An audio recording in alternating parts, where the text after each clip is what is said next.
Welcome back. Yeah, we're doing something a little bit different this week. I haven't any content to show you. It's just going to be me talking a little bit. It's only going to be a short video. This week, we decided to pull our spring shutdown a little bit forward. So we're doing it a bit earlier than what we planned. And one of the reasons for that is the weather. Every year, every spring, we do a deep clean of the workshop. Kit we sharpen, we have a good tidy up, and this year we decided to do some amendments to some of the kit. And so I thought I'd just sit down and have a chat to you. I want to say a big thank you to everyone who subscribed. So we've gone over 100 subscribers. We're actually about 118. I am chuffed to bits. I didn't think anyone would want to watch what I do in my small workshop. But really, really chuffed. So thank you. Right. I wanted to spend a little bit of time talking about me and where I've come from and what I've done. I've been in joinery pretty much all my life. I've had an interest from a young lad in joinery. I wanted to be a joiner. As long as I can remember. So in my weekends and holidays from school, I used to work with my uncle, who's a joiner. And when I left school, I got a job there with him. So I served the first year of my apprenticeship with my uncle, at which point he decided he wanted to go into kitchen fitting. And it wasn't really what I wanted to do. I wanted to be a joiner. I wanted to learn all the areas of joinery. So I moved on, and I moved to a chap over at Chipping, which is a small village local to us. Anyone who knows me will know about these guys I'm talking about. And this chap who was at Chipping had a small workshop, and it was just me and him. And he did a lot of cabinet work, kitchens, wardrobes, furniture, and I learned a lot off him. I learned a lot of curved work. He used to do curved kitchen doors, all made by hand, staircases, wardrobes. We didn't do a lot of windows or anything like that with this chap, but I got a good grounding in my second year. But unfortunately, he decided to go into, unfortunately for me, for him, he decided to go into teaching, and he moved on to Preston College as a teacher, which meant I had to move on. And I moved on to another chap who is over at Inglewhite, and I was there for a good number of years, till I was 23. And at that point, I decided to go self-employed, but this chap at Inglewhite was probably one of the most inspirational people for me in joinery. He spent a lot of time with me, and it wasn't one-to-one. There was other joiners there and other apprentices, but I really enjoyed working there. I'm not going to name these names. Like I said, anyone who knows me will know of these places. So this chap over at Inglewhite, we did a lot of windows and doors. We did barn conversions, kitchens, staircases. We did industrial work. We did pretty much everything along the spectrum of joinery, which was good because I got a good grounding, which put me in the good footing for when I went self-employed. Yeah, self-employed, that's a different ballgame altogether, isn't it? So yeah, it can be a tough life at times, but it's a life I enjoy. And I've enjoyed the journey of being self-employed as well. So yeah, that's got me to where I am today. So yeah, I've only got a small workshop. I've got a couple of guys who work for me. They're self-employed. They're subcontractors. Anyone who works for me are all subcontractors.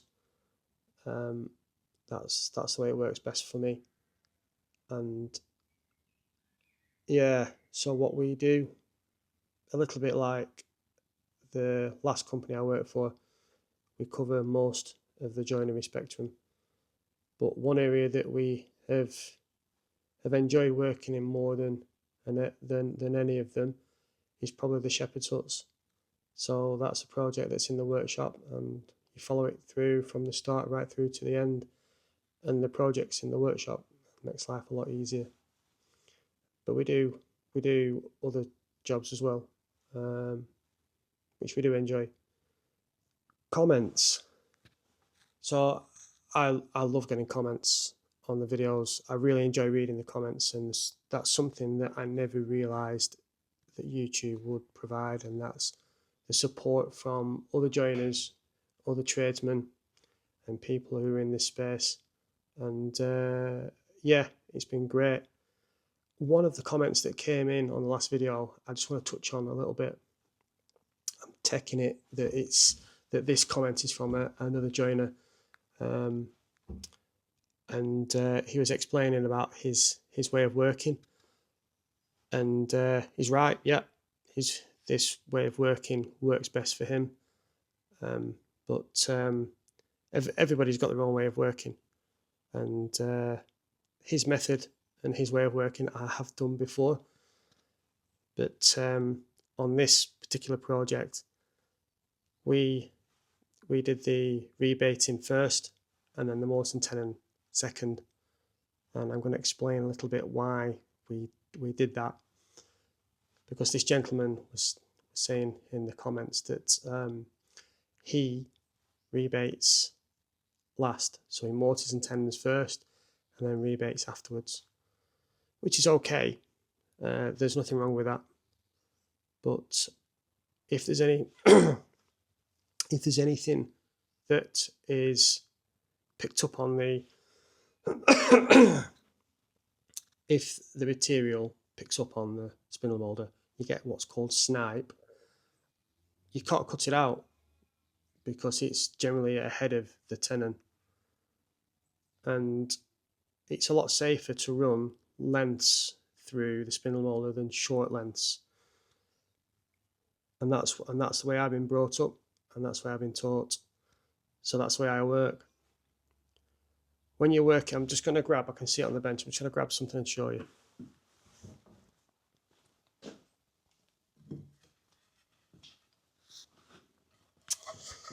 When you are working with window guts, I don't know if you can see that, and that's the way they'd be going through the spindle moulder. There's always the chance of movement of the timber on the bed, and that allows for any snipe. So we always allow wastage on our lengths, and we cut out any snipe. It can happen on the planer, it can happen on anything, spindle moulder, planer, anything like that.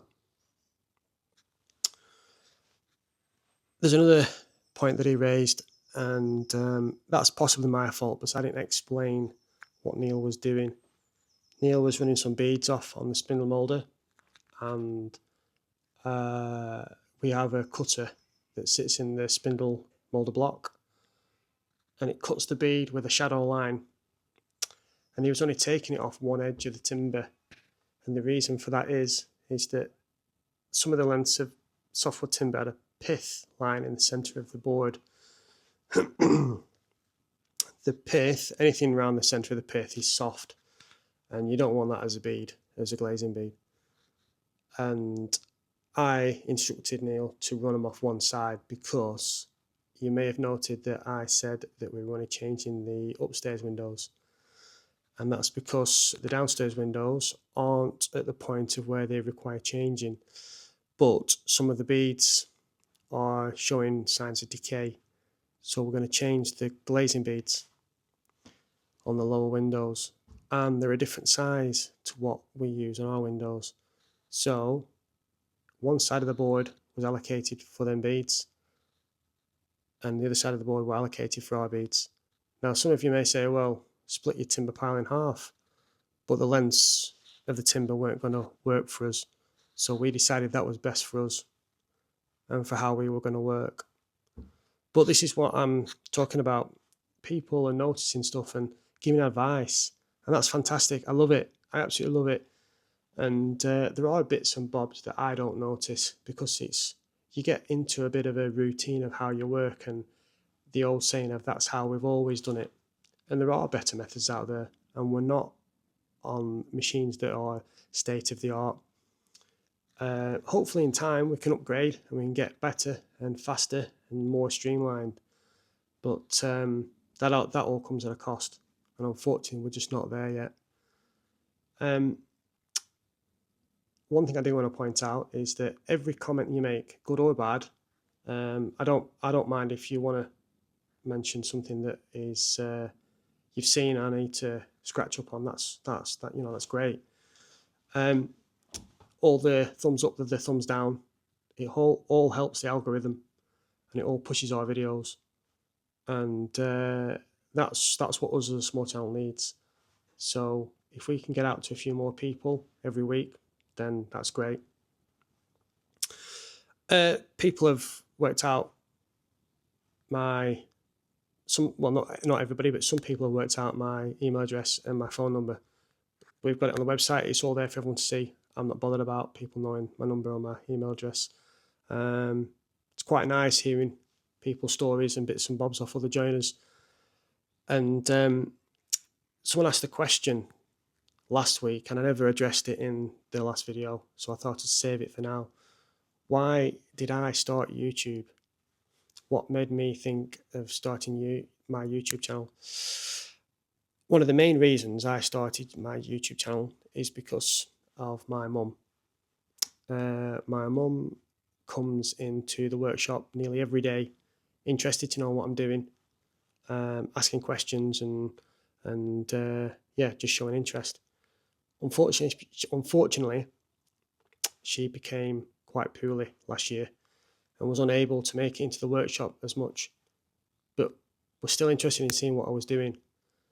And I promised her that I would make my YouTube videos and put them online for her to be able to watch from her home. And that's what I do.